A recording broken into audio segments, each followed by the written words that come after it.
ဟာလိုအားလုံးပဲမင်္ဂလာပါဒီနေ့ကတော့6လပိုင်း10ရက်နေ့မာပဏိဒပရိုက်တာအောင်တော်မူစေတီပေါ့ဗျာပြည်မြို့ရဲ့တစ်ဖက်ကမ်းရွှေဘုံတော်မူနိဖျားနေကြော်လာပြီသလိုဆိုရင်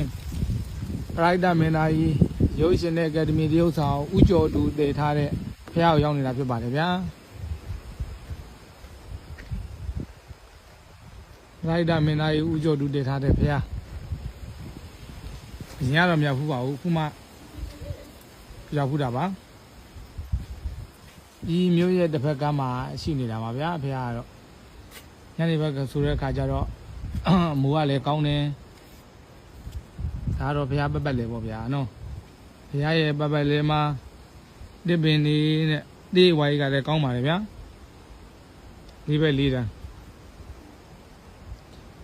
ဟောဒီပုံစံလေးကတော့ခါတိုင်းဖျားတွေမှာသလိုဆိုရင်ဇော်ကြီးတို့ဘာအောင်ကြောင့်တွေ့ရတယ်ပေါ့ဗျာအခုဒီဟာလန့်ကြိုက်တော့ဥကျော်တူတို့လင်မယားနဲ့တော့တူသလိုပဲဒေါ်စည်းကွက်နဲ့ဥကျော်တူပုံစံမျိုးပေါ့ဗျာနော်သူတို့ပဲနေမှာပါပုံစံကြလေဒီမှာဥကျော်တူတို့ဒေါ်စည်းကွက်တို့လင်မယားရဲ့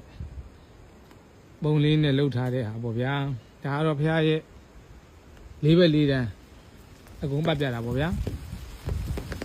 ဒါဟိုအတွင်းလမ်းကတော့ရှိရပေါ့အပြင်လမ်းမှာဆိုလို့ရှိရင်လည်း6လမ်းနေနဲ့ရှိပါတယ်ဟိုဘေးမှာဆိုရင်တော့အေယာဝတီမြစ်ပတ်လေပေါ့အဲ့မှာဥကျော်တူတို့လင်မယားရဲ့ပုံဟိုဘက်ကလှမ်းကြည့်မယ်ဆိုမြင်ရတယ်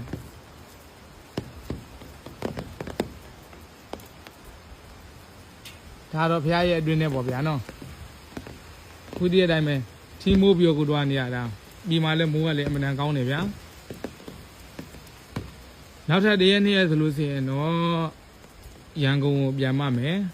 အခုကတော့ပြည်ကိုရောက်နေနေပြည်ရဲ့အထင်ကြီးလေးတွေလိုက်ပြီးတော့ဖျားဖူးနေရပါဗျာ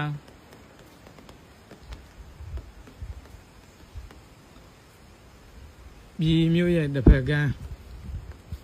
ဒီဘက်ကနဝရီသရာကြီးဖြတ်ပြီးတော့လာတာပေါ့ဗျာနဝရီသရာကြီးဖြတ်ပြီးတော့လာမယ်ဆိုရင်ဟိုးငကိုတော့ငတဲ့ကဘုံတော်ကြီးတကူကြီးတဲ့ရွှေဘုံနာမုနိဘုရားနေမှာတခါတဆင့်လာတဲ့ခါကျတော့မှဒီဘက်ကြောတူတဲ့ဘုရားကိုရောက်တာဖြစ်ပါတယ်ဗျာအဲ့တော့ဘုရားကိုရောက်ဘူးကြတာကွန်မန့်လေးမှာမှတ်ပေးကြပါဦးဗျာကိုင်ကြောတူတဲ့ဘုရားအခုဒီမှာဘုရားကိုဘူးပြခါကျတော့အနေကင်းကြပါသည်ပြရှင်းကြပါသည်မရရှိတဲ့စိတ်သိနေလဲရရှိပါသည်ရရှိပြီးတဲ့စိတ်သိနေလဲမိမိလက်ထက်မှာမပြောင်းမပြောင်းတည်နိုင်ပါစေလို့မေတ္တာပို့ဆုတောင်းပေးရင်လည်းနောက်ဗီဒီယိုမှာပြန်လဲဆုံကြပါသေးဗျာအားလုံးပဲကျမ်းမာချမ်းသာကြပါစေ